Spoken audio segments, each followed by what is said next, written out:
25-20 dekabrlarda stoyankasiga joy yo'q. Yo'llardan o'tib bo'lmaydi. Odamlar aytilgan narsani aytgan narxiga olib, so'mka 4 voy mana bu shirinlik bozorni ko'chirib ketyapti. Nimaga? Qayoqqa? 31-kecha uchun, dekabr uchun qilyapti shuni. Qayerda Qur'onda bor?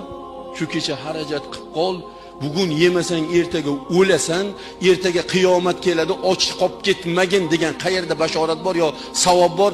Qaysi bir inson 31-dekabrni bayram qilsa gunohlari kechiriladigan ba'da qayerda bor? Hadis bormi? Nima bor? La'nat yog'adigan kuni bu.